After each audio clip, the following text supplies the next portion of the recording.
Today's Bible reading is taken from letter to Hebrews chapter 11 verses 32 to 40, and today's Gospel according to Mark chapter 5 verses 1 to 20.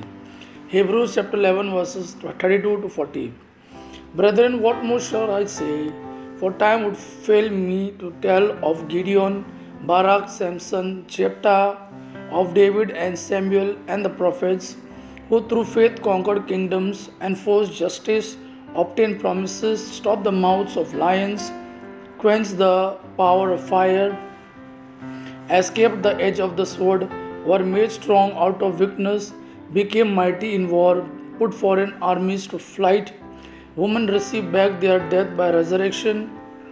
Some were tortured, refusing to accept release so that they might rise again to a better life. Others suffered mocking and flogging, and even chains and imprisonment. They were stoned, they were sawn in two, they were killed with the sword. They went about in skins of sheep and goats, destitute, afflicted, mistreated, of whom the world was not worthy.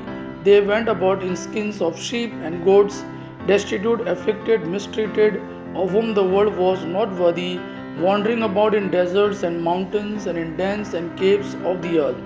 And all this, though commended through their faith, did not receive what was promised, since God had provided something better for us, that apart from us they should not be made perfect.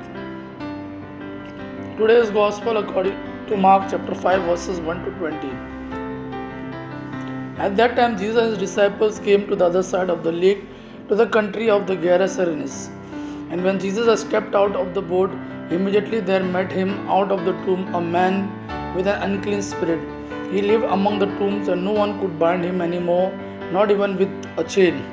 For he had often been bound with shackles and chains, but he wrenched the chains apart, and he broke the shackles in pieces.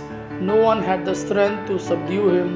Night and day among the tombs and on the mountains he was always crying out and cutting himself with stones. And when he saw Jesus from afar, he ran and fell down before him, and crying out with a loud voice, he said, What have you to do with me, Jesus, Son of the Most High God? I adjure you by God, do not torment me. For he was saying to him, Come out of the man, you unclean spirit. And Jesus asked him, What is your name? He replied, My name is Legion, for we are many. And he begged him earnestly not to send them out of the country. Now a great herd of pigs was feeding there on the hillside, and they begged him, saying, Send us to the pigs, let us enter them. So he gave them permission, and the unclean spirits came out and entered the pigs, and the herd, numbering about 2,000, rushed down the steep bank into the sea and drowned in the sea. The herdsmen fled and told it in the city and in the country, and people came to see what it was that had happened. And they came to Jesus and saw the demon possessed man, the one who had the legion, sitting there, clothed and in his right mind, and they were afraid. And those who had seen it described to them what had happened to the demon possessed man and to the pigs. And they began to beg Jesus to depart from their region. As he was getting into the boat, the man who had been possessed with demons begged him that he might be with him. And he did not permit him, but said to him, Go home to your friends and tell them how much the Lord has done for you, and how he has had mercy on you. And he went away and began to proclaim in the Decapolis how much Jesus had done for him, and everyone marveled. Gospel of our Lord Jesus Christ. Praise the Lord Jesus Christ. May God our Father and His Son Jesus fill you with His mercy, peace, and love. Amen.